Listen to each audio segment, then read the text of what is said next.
Good morning students. आपकी हिंदी व्याकरण का जो फर्स्ट टॉपिक है रचना के आधार पर वाक्य भेद। देखिए, सबसे पहले आप अपनी बुक ओपन कर लीजिए ताकि आपको उसमें रीडिंग करने में दिक्कत ना हो। तो सबसे पहले है, देखिए एक वाक्य क्या होता है, आपने पहले भी पढ़ा है वाक्य के बारे में। तो ये वाक्य जो है उसके बारे में बताया है कि वाक्य जो है भाषा की मुख्य इकाई है। मतलब जो भाषा है वो किससे बनती है, हमारी वाक्यों से। यह किसी भाव अथवा बात को पूर्ण रूप में व्यक्त करने में सफल होता है। मतलब कि वाक्यों के द्वारा हम अपने भावों को, अपने विचारों को, अपनी बातों को पूरी तरह से स्पष्ट रूप से प्रकट कर सकते हैं। वाक्य में प्रयुक्त शब्द पद कहलाते हैं। कि जो वाक्य के शब्द होते हैं वे क्या कहलाते हैं, पद। जो शब्द हैं, अगर उन शब्दों का प्रयोग हमने वाक्यों में नहीं किया हुआ, कोई ऐसे शब्द हैं तो वे शब्द हैं, लेकिन जब हम उन्हीं शब्दों को वाक्य में प्रयोग कर देते हैं तो वे पद कहलाते हैं। सार्थक शब्दों का वह व्यवस्थित समूह जो किसी विचार अथवा भाव को पूर्णतया व्यक्त कर सके वाक्य कहलाता है। सार्थक शब्द मतलब जो अर्थपूर्ण शब्द होते हैं। कि जो वाक्य होता है वो किससे मिलकर बनता है, सार्थक शब्दों से। मतलब ऐसे शब्द जिनका कोई ना कोई अर्थ निकलता है। उसके बाद है वाक्य के अंग। आपने पहले पढ़ा है वाक्य के अंगों के बारे में कि ये जो वाक्य के ये भेद नहीं है। पहले मैं आपको वाक्य के अंग करवा रही हूँ। फर्स्ट है उद्देश्य। उद्देश्य क्या होता है, वाक्य में जिसके विषय में कुछ कहा जाता है, मतलब जिसके बारे में बात की जा रही है वो क्या है, उद्देश्य। यानी कि हम कह सकते हैं कर्ता, जो कार्य को कर रहा है वो है उद्देश्य। विधेय, वाक्य में उद्देश्य के विषय में जो कुछ कहा जाता है उसे विधेय कहते हैं। देखिए, जो मतलब एक वाक्य के लिए दो चीज़ें बहुत ज़रूरी हैं, एक उद्देश्य, दूसरा विधेय। उद्देश्य हो गया यानी कि कर्ता, जिसके बारे में बात कर रहे हैं। अब उद्देश्य के विषय में जो कुछ कहा जाए वो होता है विधेय। मतलब जो कर्म है, जो इसमें क्रिया आ गई, वो सारा किस में आ जाएगा, विधेय में। तो ये वाक्य के दो अंग हैं। आगे इनके एग्जाम्पल देखिए। जैसे हैं, स्नेहा एक मेहनती लड़की है।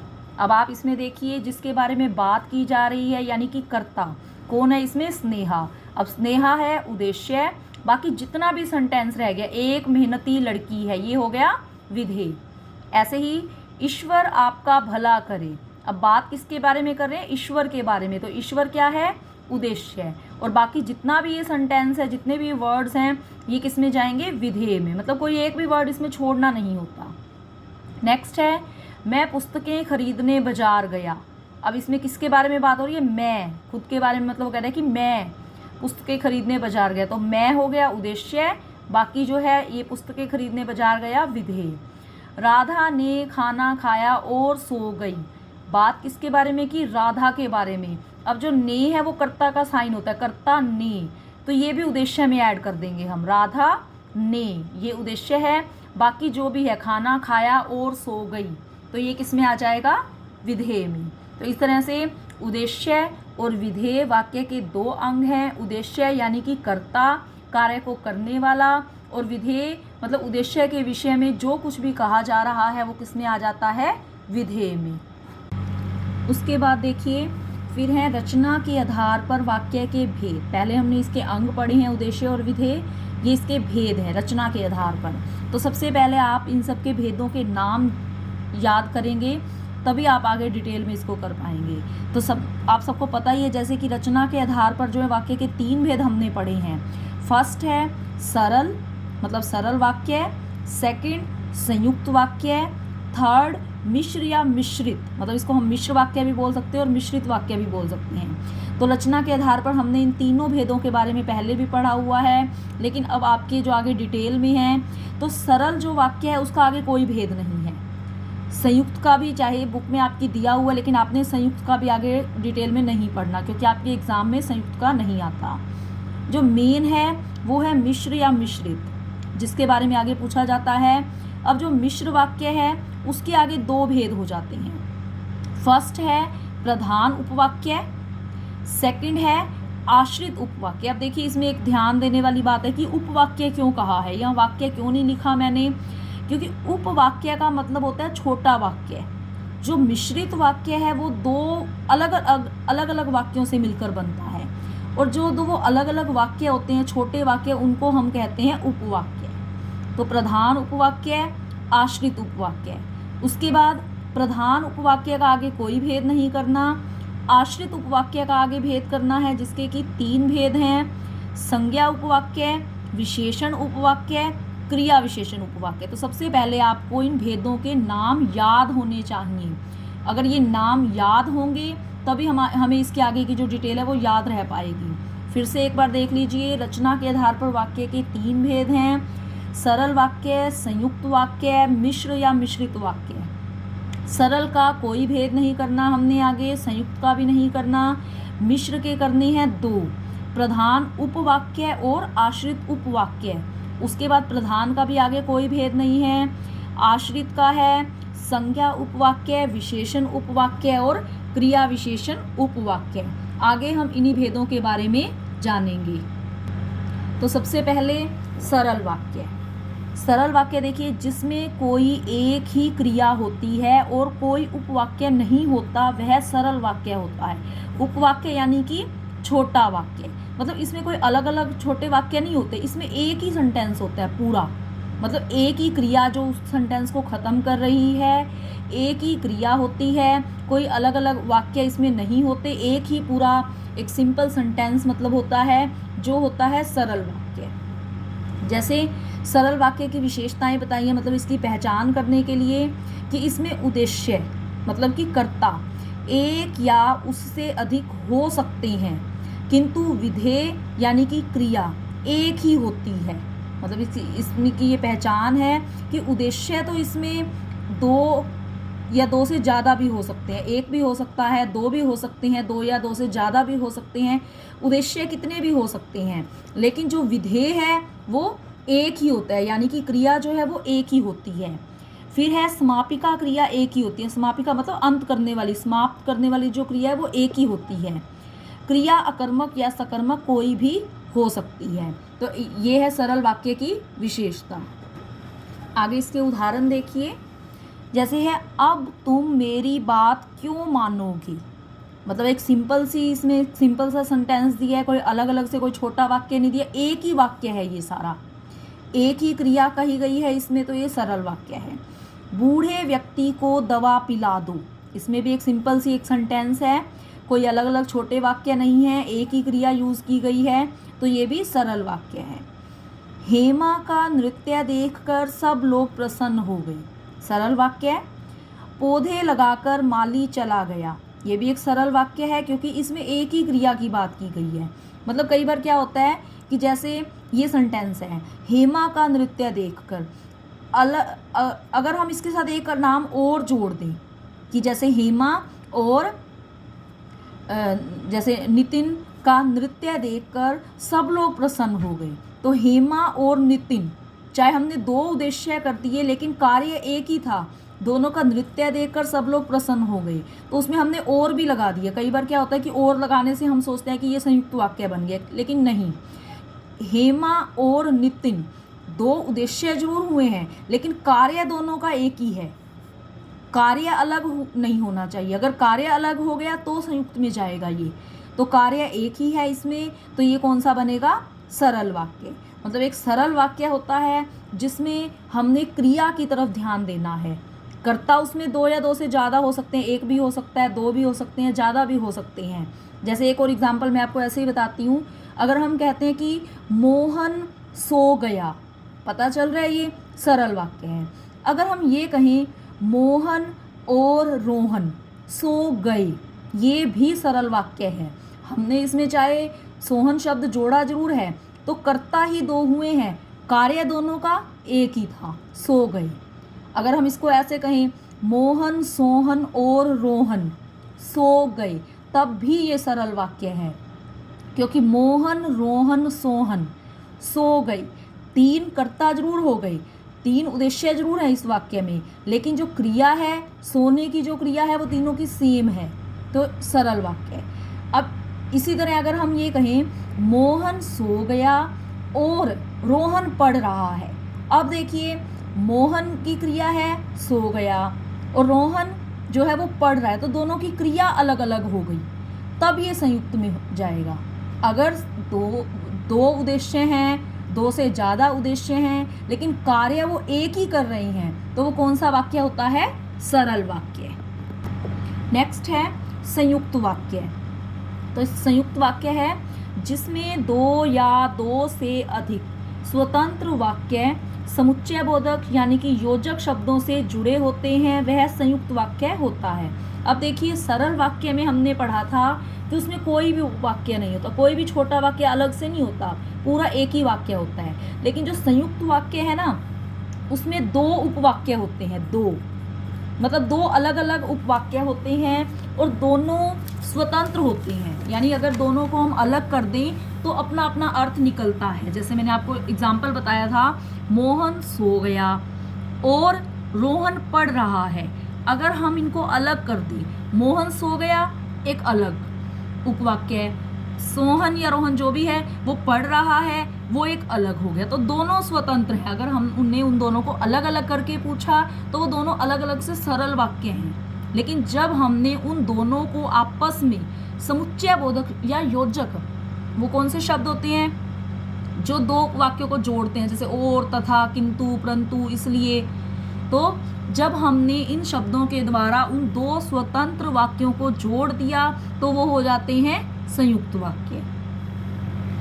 आगे इसकी विशेषताएं हैं, दो स्वतंत्र उपवाक्य समुच्चय बोधक शब्दों से जुड़े होते हैं। स्वतंत्र का मतलब है कि अगर हम उनको अलग अलग करते हैं ना तो वो अपना अपना अर्थ रखते हैं, वो एक दूसरे के ऊपर डिपेंड नहीं है कि अगर हम उसको अलग कर देंगे तो एक का अर्थ निकल रहा है या दूसरे का नहीं निकल रहा या दोनों का नहीं निकल रहा।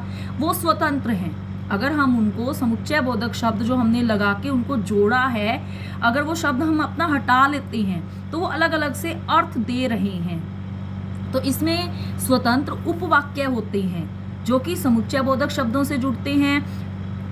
उपवाक्य, अब ये जो आप इसमें ना संयुक्त में और मिश्रित में देखिए, जो संयुक्त है वो भी समुच्चय बोधक शब्दों से जुड़ा है।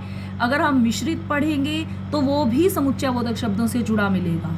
लेकिन मैं आपको इसमें शब्दों की ही पहचान बताऊंगी कि कौन कौन से, अगर आपको शब्द ही याद हो गए तो आपको कहीं प्रॉब्लम नहीं आएगी कि कौन कौन से शब्द हैं जो संयुक्त वाक्य में लगते हैं और कौन कौन से हैं जो मिश्रित में लगते हैं। वैसे इसमें मतलब ये है कि जो समुच्चय बोधक शब्द है ना वो दो टाइप के होते हैं। ये है समानाधिकरण होता है, व्यधिकरण होता है, अगर हम इसको डिटेल में पढ़ें। लेकिन तो उसमें भी हमें शब्दों को तो याद करना ही पड़ता है, इसलिए आप सिर्फ शब्दों की तरफ ही ध्यान दें तो भी आपको क्लियर हो जाएगा। तो जो संयुक्त वाक्य है, देखिए उसमें जो उपवाक्य होते हैं वो किस किस से जुड़े होते हैं, और, तथा, एवं, किंतु, मगर, या, चाहे, अतः। तो ये सारे समुच्चय बोधक शब्द हैं। अगर आपको ये शब्द ही याद हो जाएं कि ये जो शब्द है ये किस में लगते हैं, संयुक्त में लगते हैं या मिश्रित में, तो आपको वैसे ही क्लियर हो जाएगा। ये इन शब्दों से ही आपको शब्द देखते ही पता चल जाएगा कि ये संयुक्त वाक्य का एग्जाम्पल है। तो ये आपको याद करने पड़ेंगे तभी आपको क्लियर रहेगा। तो इसके अलावा और भी कुछ शब्द मैं आपको बता रही हूँ, आप अपनी बुक या नोटबुक में इसको राइट करके रख लें और मतलब इसको लर्न करते रहें। जैसे इन्होंने तो जो दे रखी हैं, और, तथा, एवं, किंतु, मगर, या, चाहे, अतः, ये तो हैं ही हैं। इसके अलावा हैं अथवा, परंतु, लेकिन, बल्कि, इसलिए। जहाँ जिस वाक्य में इन शब्दों में से कोई भी शब्द आ गया, इट मीन्स वो कौन सा वाक्य है, संयुक्त वाक्य। अगर आप वैसे पहचान कर सकते हैं इसकी डेफिनेशन के अकॉर्डिंग, वो भी सही है। लेकिन अगर आपको ये करने में मुश्किल आ रही है तो आप शब्द ही याद कर लीजिए, और ये शब्द कुछ ज़्यादा नहीं है, प्रैक्टिस करने से ही ये मतलब याद रह जाते हैं। तो जहाँ भी ये शब्द आ गए वो होता है संयुक्त वाक्य है। मतलब कोई 1% कहीं चांस होता है कि ये शब्द नहीं है, फिर भी वो संयुक्त वाक्य है। वो क्या होता है कि जब हम सेंटेंस को पढ़ते हैं ना तो नेचुरली हमें लगता है कि ये शब्द आना चाहिए यहाँ पर, तो नेचुरली मतलब हम सपोज कर लेते हैं कि ये वर्ड यहाँ होना चाहिए, तो इट मीन्स वहाँ वो वर्ड लगाकर हम एक तरह से कर सकते हैं कि वो संयुक्त वाक्य है। तो आप इन शब्दों को याद कीजिएगा तभी आपको इसकी पहचान हो सकती है। आगे इसके एग्जाम्पल्स हैं, जैसे हैं आप ठंडा लेंगे या गर्म। अब आपको ज़्यादा इसमें सोचने की जरूरत नहीं है। आपने देखा या शब्द है, या किस में आता है? संयुक्त में। वह घर गया और काम पर लग गया, और देखा मतलब कि ये संयुक्त में। अगर आप डेफिनेशन के अकॉर्डिंग भी करना चाहते हैं इस वाक्य को, देखिए वह घर गया एक स्वतंत्र है, वह मतलब उसके बारे में बात करें कि वह काम पर लग गए, ये भी स्वतंत्र है। दोनों को किससे जोड़ दिया? और से। दो अलग अलग काम है इसमें। अगर एक ही काम होता तो सरल में घर जाने का काम भी किया, काम पर लगने का काम भी किया, तो दो अलग अलग से कार्य हैं, दोनों को और से जोड़ दिया, तो ये संयुक्त वाक्य है। फूलदान गिरा और टूट गया, तो दो काम हुए इसमें। और अगर आपको पता चल ही रहा है कि और किस में आता है? संयुक्त में। बच्चा दौड़ा और माँ से लिपट गया, मतलब ज़्यादातर ये और तथा यही शब्द यूज़ होते हैं। फिर भी आप सारे शब्दों को अच्छे से याद करेंगे तो इसमें भी और आ गया, तो ये क्या है? संयुक्त वाक्य।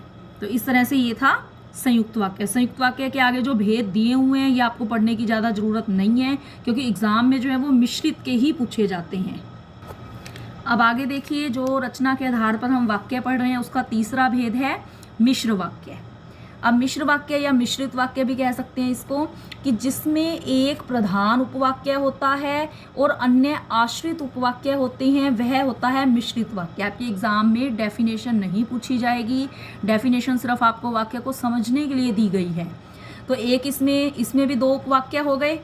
एक हो गया प्रधान, प्रधान मतलब मुख्य, मेन, और दूसरा हो गया आश्रित। इसके दो भेद मैंने बताए थे आपको, प्रधान और आश्रित। आश्रित मतलब जो उसके ऊपर डिपेंड है, तो ये होता है मिश्र वाक्य। मिश्र वाक्य की विशेषताएं हैं, एक मुख्य उपवाक्य है और शेष आश्रित उपवाक्य, मतलब एक तो मेन है और दूसरा उसके ऊपर डिपेंड है। मतलब संयुक्त में हमने पढ़ा था दोनों स्वतंत्र हैं, दोनों को अलग अलग कर दिया जाए तो दोनों अपना मीनिंग रखती हैं। लेकिन मिश्र वाक्य में अगर हम दोनों को अलग करेंगे तो एक तो अपना मीनिंग रखेगा, एक का तो मीनिंग निकलेगा, लेकिन दूसरे का अर्थ नहीं निकलेगा। दूसरा जो होता है उसके ऊपर डिपेंड होता है। तो एक मुख्य होता है, दूसरे जो बाकी के हैं शेष वो आश्रित होते हैं।